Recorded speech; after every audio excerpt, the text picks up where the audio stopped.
নমস্কার, কেমন আছো তোমরা সবাই? পাইলের সংসারের একটি ছোট্ট ব্লগে তোমাদের সবাইকে স্বাগত জানাই। অনলাইন থেকে এই টপগুলো অর্ডার করেছিলাম। তো অনেক দিন থেকেই ইচ্ছে ছিল টপগুলো নেব বা ঘরের কিছু সাজানোর জিনিস নেব, যেহেতু আমি হাজব্যান্ডের পোস্টিংয়ের জন্য অপেক্ষা করছিলাম, তাই কিছুই নিতে পারছিলাম না। তো এদিকে অনেক দিনই হয়ে গেল, পোস্টিং আসছেই না। তো ভাবলাম যে আর এভাবে কতদিন বসে থাকবো, আমি টপগুলো কিনেই ফেলি, কারণ সামনে শীত আসছে। এবার বাড়িতে একটু গাঁদা ফুল বা এটা সেটা না হলে কিন্তু একদমই ভালো লাগে না। আর আমার গলার আওয়াজটা একদম বদলে গেছে, কারণ আমার প্রচণ্ড পরিমাণে ঠান্ডা লেগে গেছে, তাই একটু তোমরা মানিয়ে নিও।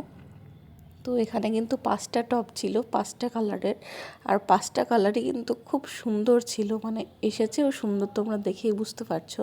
আর নিচে খুব সুন্দর করে ফুটো করাই আছে, মানে আলাদা করে তোমাকে কিছুই করা লাগবে না। আর প্রত্যেকটা এই টবের সঙ্গে ছিল একটা করে প্লেট। আর ওই গাছটা দেখছো, ওটা তোমার আগে থাকতেই ছিল, ছোট্ট একটা গাছ দিদি দিয়েছিল, সেটা কি সুন্দর বড় হয়ে গেছে। তো তারপরে আমি আর হাজব্যান্ড মিলে নিচে গেছিলাম মাটি তুলতে। তো এই মাটিটা তুলতে অনেক সময় লেগে গেছে, মানে দেখে মনে হচ্ছে অল্প, কিন্তু এটা কিন্তু প্রচণ্ড ভারী, আমি এক হাত দিয়ে তুলতেই পারছিলাম না, শুধুমাত্র ভিডিওর জন্যই তুলছিলাম। আর ছেলে কিন্তু স্কুলে, ছেলেকে পাঠিয়ে দিয়েছি। আজকে হচ্ছে শুক্রবার, অনেক দিন আগেরই ভিডিও তোমাদের সাথে দিচ্ছি। আজকে ইচ্ছে আছে এক জায়গায় যাব। তো এই যে গাছটা দেখছো, এই গাছটা সেখানে নিয়ে যাব। তো কোথায় যাব তোমরা এক্ষুনি বুঝতে পারবে। এই যে দেখো, টপে মাটি তুলতে তুলতে চলে এসেছি শ্বশুরবাড়ি। আসলে এমনটা নাই, এর মধ্যে কিন্তু অনেক স্ট্রাগল আছে। মোটামুটি 12টা 10-15তে ছেলেকে ঘরে এনেছি।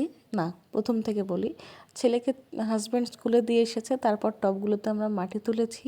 তারপর হাজব্যান্ড গেছিলো বাজারে মাছ আনতে, মাছ আর ভাত আলু সেদ্ধ করে।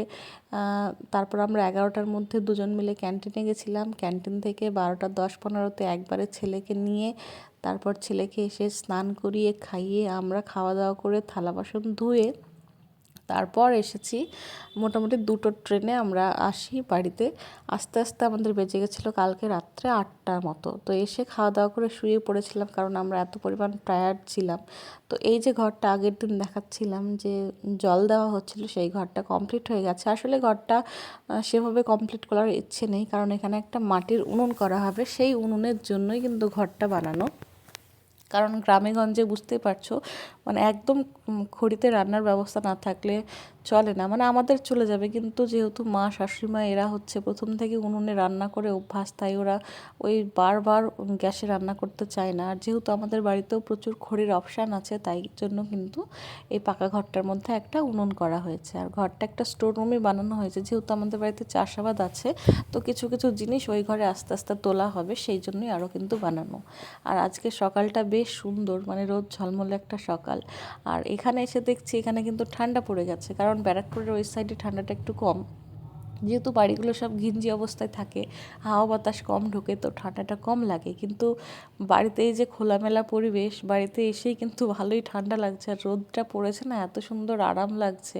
এদিকে দেখো শাশুড়ি মায়ের সকালবেলায় সব কাজ করা হয়ে গেছে, আর তার সাথে উঠোন মুঠোন সব নিকিয়ে ঝিকঝাক করে রেখেছে। আর এই যে ফুলগুলো দেখছো, আর কিছুদিন পরে না, এই যে একটা একটা ধরে আছে, পুরো ঘাস, মানে পুরো গাছটাই শুধু পাতাই দেখতে পাবে না, শুধু ফুলই দেখতে পাবে, এমন একটা অবস্থা। আর এদিকে আমি আর শ্বশুরমশাই সকালবেলায় হাঁটছিলাম, মানে বাড়ির মধ্যেই, আমি বাইরে খুব একটা বেরোই না, একমাত্র দরকার ছাড়া, আর বেরোলেও হাজবেন্ডের সঙ্গ ছাড়া আমি বেরোই না। তো এইদিকে করেছে শ্বশুরমশাই সবজি চাষ। তো এখানে পেঁপে গাছ লাগানো হয়েছে, পুঁই ডাঁটা লাগানো হয়েছে, তারপর বেগুন গাছ লাগানো হয়েছে। আর তার সঙ্গে এই যে নিচে মাটিগুলো খোঁড়া হয়েছে দেখছো, এর মধ্যে অবশ্যই পালং শাক লাগানো হয়েছে। মানে এখন শীতের সময় যার বাড়িতে যেটুকু জায়গা থাকে তার মধ্যে সবাই কিন্তু পালং শাক বোনে। আর এই ব্যাপারগুলো আমার খুব ভালো লাগে, মানে বাড়িতে যদি একটা ব্যাক সাইড থাকে, সেখানে সবজি চাষ করলে না খুব ভালো লাগে। আর পালং শাকটা বেশিরভাগ মানুষই দেখবে বাড়িতে লাগায়, আর লাগাতে ভালোবাসে, আর গাছগুলো লাগালে হয়ও, এটাই হচ্ছে মেন কথা।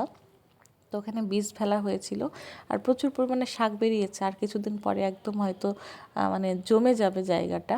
আর এটা হচ্ছে আমাদের বাড়ির সাইডের দিকটা, যদিও এখানে মানে সব জমিটাই আমাদের না, এর মধ্যেও জমির ভাগ ভাগ আছে। আর এখানে একটা কাঁঠাল গাছ আছে। আর এই যে উনানটা দেখছো, এগুলো সব এখন ভেঙে ক্লিন করে দেওয়া হবে, কারণ যে রান্নাঘরটা বানানো হয়েছে, ওই রান্নাঘরটা যখন বানানো হচ্ছিল তখন মিস্ত্রিকে এই সব রান্নাঘরে চাই, মানে এখানে রান্নাঘর করে অনেক সময় রান্না করে খাওয়ানো হচ্ছিল বা চাটা করে খাওয়ানো হচ্ছিল। আর এটা হচ্ছে শ্বশুরমশাই নতুন স্কুটি, আগে স্কুটিটা বিক্রি করে দেওয়া হয়েছে আর এটা নতুন নেওয়া হয়েছে। আর এদিকে কিন্তু চলে এসেছি সকাল সকাল টাটকা দুধ, মানে যেটা আমরা ব্যারাকপুরে পাই না, এটা একদম গরুর দুধ বাড়ির পাশ থেকে নেওয়া হয়েছে, একদম কিন্তু গরম। তো এই দুধটা এখন জ্বালিয়ে নেব, কারণ ছেলে এখনও ঘুমিয়ে আছে, ফুটিয়ে রাখলে উঠতে উঠতে কিন্তু ঠান্ডা হয়ে যাবে সেই জন্য। আর এই যে ছাকনাটা এরকম অবস্থা, কারণ এটা বাড়িতে ইউজ করা এরকম হয় সবাই জানে। আর শাশুড়ি মারা তো মানে মারা বড় মানুষরা কিছুতেই কিন্তু নিজেদের পুরনো জিনিসগুলো ফেলতে চায় না, যেমনই হয়ে যাক না কেন। তো এখানে আমি চা খেতে এসেছি, ছেলের দুধটাও গরম করে ফেলেছি, চা করে সবাইকে দিয়েছি, দিয়ে আমি এসেছি বেডে, এখানে বসে চা খাবো। মানে হালকা রোদ আসছে, তো তখনই ছেলে ঘুম থেকে উঠে পড়েছে, ওদিকে হাজব্যান্ডও শুয়ে আছে। মানে আমরা সবাই এত পরিমাণ ক্লান্ত যে মানে কালকে 8টার সময় খাওয়া দাওয়া করে শুয়েছি, আর আজকে উঠেছি মোটামুটি, আমি উঠেছি 7টায়, কিন্তু বাকি সবাই উঠছে এখন 8টা, সাড়ে 8টা বাজে এখন উঠছে। তো কিট্টু এখানে বিরক্ত হয়েছে, মানে ঘুম থেকে উঠে ওর বিরক্ত শুরু যে মাম্মা আমাকে গাড়ি কিনে দাও। মানে প্রথম কথাও বলেছে মাম্মা আমাকে গাড়ি কিনে দিতে হবে, কারণ ওর যেহেতু বার্থডে ছিল, কিন্তু বার্থডেতে বলেছিল ওকে যেন একটা রিমোট গাড়ি দেওয়া হয়, কিন্তু আমরা চাইনি ওকে রিমোট গাড়ি দিতে, কারণ ওগুলো ফালতু, ও গাড়িগুলো কিনে দিয়ে কিছুদিনের মধ্যেই ভেঙে দেয়, মানে কিছুদিন না, একদিনের মধ্যেই ভেঙে দেয়। তো একটা রিমোট গাড়ি কিনতে গেলে সেখানে কিন্তু 700-800 টাকা দাম লাগবে, মানে যেটাও বলছে হেলিকপ্টার।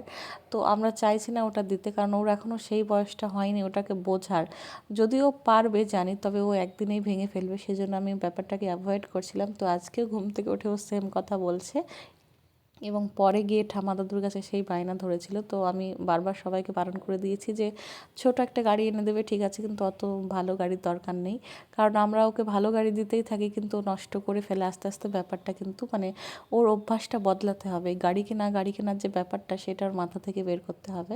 তো এখানে সকালবেলায় লুচি ভেজে নিয়েছিলাম, চা বিস্কিট সবারই খাওয়া হয়ে গেছে, ছেলেকে দুধ খাইয়ে দিয়েছি, এখন করছি লুচি। শাশুড়ি মা আগেই ঘুগনি করে রেখেছে, নিরামিষ ঘুগনি, আজকে যেহেতু শনিবার তো মা নিরামিষই খাই, তো সেই জন্যই ঘুগনিটা নিরামিষই করা হয়েছে। আর এদিকে আমি লুচিগুলো সেঁকে দিচ্ছি, মা যদিও বেলে দিচ্ছে। তো এইদিকে লুচি বেলতে বেলতে আমার কিন্তু কিট্টুর জন্য টেনশন হচ্ছিল, কারণ কিট্টুকে ছাড়া তো আমরা থাকি না, ওই স্কুলে 4 ঘন্টা রেখে আসি সেই টাইমটায়, আর স্কুলে রাখা মানে বাচ্চাটা আমার সেফ আছে এইটুকুই আমরা জানি।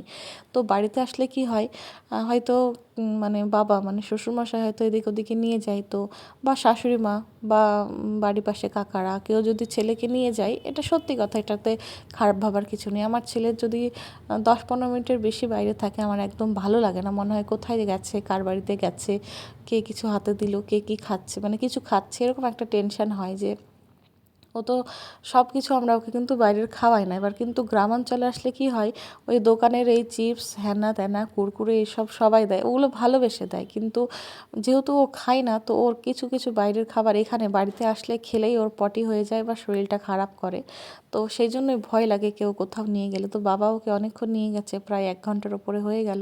তো আমি সবাইকে বলছিলাম একটু দেখো কিট্টু কোথায় আছে। আর এমনিও ও যেহেতু একটু লুচিটা খেতে ভালোবাসে, গরম গরম যেহেতু লুচি ভাজছি, তো ওকে একটা দেবো, খাবে না খাবে বড় কথা না, কিন্তু আমার মনে মনে টেনশন হচ্ছিল যে অনেকটা সময় হয়ে গেছে, ও গেল কোথায়। আর বাবা যেহেতু স্কুটিতে ওকে নিয়ে ঘোরে, সেই জন্য আমার একটু বেশি টেনশন হয়। এই যে এদিকে মায়ের জন্য কিন্তু মুচমুচে লুচি বানাচ্ছিলাম, মানে ওগুলো ফুটো করে দিয়েছি আর কি, আর আমাদের জন্য কিন্তু ফুলকো লুচিই বানাচ্ছিলাম, কারণ শাশুড়ি মা আবার ওই একটু মানে মুচমুচে লুচি খেতে ভালোবাসে। তো আমি এখানে বারবার কিন্তু গেটের দিকে দেখছিলাম যে ছেলে আসছে কি না আসছে কি না, তো দেখতে গিয়ে দেখছি সত্যিই ও এসেছে, তখন আমি একটু নিশ্চিন্ত হলাম। যেহেতু স্কুটিতে ঘুরছে সকালবেলায় ঠান্ডার মধ্যে, তো সেজন্য টেনশনটা একটু বেশিই হচ্ছিল যে বলতে নেই, তবে ভয় লাগে। ছেলে তো খুব একটা শান্ত নয়, এবার স্কুটির সামনে দাঁড়িয়েও কিন্তু নড়াচড়া করতে থাকে, চুপ করে থাকে না। আর যখন আমরা ওর সঙ্গে থাকি, মানে ওর বাবা বা মা, আমরা যখন ওর সঙ্গে থাকি তখন ও একটু মানে ভয়ে থাকে বা শাসনে থাকে, কিন্তু দাদু ঠাম্মারা ভালোই বাসে, কিন্তু শাসন একদমই করে না, সে যেই বাড়িতেই হোক না কেন। তো হাতে করে একটা গাড়ি এনেছে, যদিও প্রথম ভেবেছিলাম হয়তো এটা নতুন গাড়ি। তো আমাদের এখানে, আমাদের যে গ্রামটা, সেখানে মোটামুটি আশেপাশে 2-3 কিলোমিটারের মধ্যে কোনো গাড়ির দোকান, ভালো গাড়ির দোকান নেই। তো এটাও পাড়া থেকে কারোর বাড়ি থেকে এনেছে। যেই ভয়টা পাই আমি যে ও কারোর বাড়িতে গিয়ে কারোর জিনিস না নিক, সেটাই আমি চাই, কিন্তু সেটাই বারবার হয়। আর আমি এখানে দৌড়াচ্ছিলাম, কারণ আমার লুচি তেলের ওপর ছিল, অনেকক্ষণ ধরে বাইরে দাঁড়িয়েছিলাম, যদিও লো ফ্লেমে ছিল, তাই লুচিটা কিন্তু পড়েনি, বেঁচে গেছে, মানে পড়েনি, বেঁচে গেছে। তো সেই জন্য আবার লুচিটা উল্টে দিলাম, দেখলাম যে ভালোই হয়েছে, মুচমুচে হয়ে গেছে। তো ছেলেকে বাড়িতে রেখে আমরা দুজন মিলে কিন্তু করিমপুর গিয়েছিলাম। করিমপুরে একটা কাজ ছিল, যদিও সেই কাজটা হয়নি। আজকে যেহেতু শনিবার, তো ব্যাংক বন্ধ ছিল, যেহেতু আজকে সেকেন্ড শনিবার এই মাসের, সেজন্য ব্যাংক বন্ধ ছিল, সেটা আমরা জানতাম না। তো আমরা ভুলে চলে গেছিলাম আর ফালতু ফালতু ঘুরে চলে আসছিলাম। তো আসার সময় আমাদের বাড়ি থেকে একটু দূরে এই জায়গাটা পড়ে, পুরো মানে মাঠ, এগুলো কিন্তু জমি, একসময় এখানে আবাদ হতে দেখেছি, কিন্তু সেই যে বর্ষা লেগেছিল তারপর থেকে এখানে জল আর মানে শুকোয়নি। এই জল একদম পুকুরের মতো গোটা মাঠকে মাঠ ভর্তি হয়ে আছে, তার উপর ধরেছে ফুল, দারুণ লাগছে দেখতে। আর যারা এখানে চাষাবাদ করতো তারা এখন মাছ ধরতে আসে এখানে, তাহলে ভাবো কত পরিমাণ জল। এখন তো তাও কম, একসময় শুনেছিলাম নাকি রাস্তাটাও জলে ঢাকা পড়ে গেছিলো। তো দুই দিকে জল, ফুল, আর মাঝখান দিয়ে রাস্তা। জায়গাটা সত্যিই স্বপ্নের মতো। তো চলো ভিডিওটা শেষ করছি, সবাই খুব ভালো থেকো।